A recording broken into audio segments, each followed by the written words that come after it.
Mr. Dereggi, first of all, I want to say I appreciate your company and the competition that it provides in areas that need it. And I know it's hard for entrepreneurs to come up to this committee and provide testimony and engage in policy matters. So I appreciate the fact that you're here.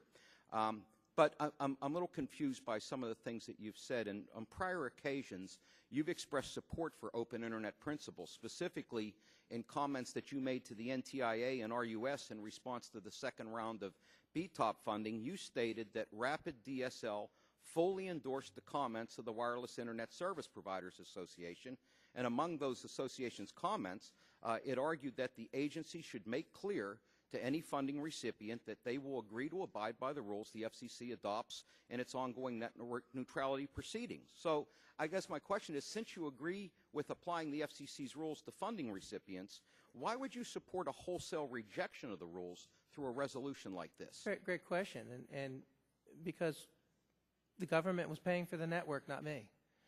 Also, I do support an open Internet. The net neutrality rules passed by the FCC is not an open, neutral policy. It's a policy that favors content providers and gives them discriminated rights and does not allow those same rights to access providers. Let me ask you this one.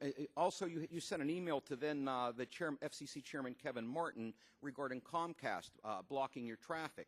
And your quote was to Chairman Martin, quote, "War on Comcast is a necessary war. It sets the precedent that these net neutrality blocking won't expand as a strategic advantage to harm competitors," end quote.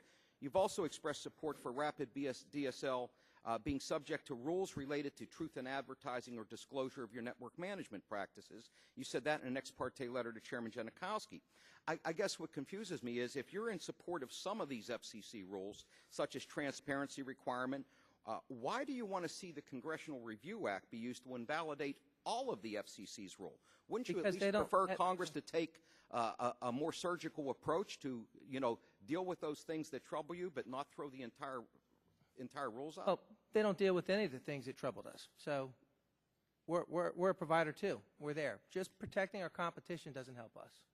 And thank you. All the claims that I've asked help for, we haven't got that help. The rules don't give us protection. But you're here to support a practice that's going to throw all of this out. That which you agree with, as well as those things that you have a problem with. Mr.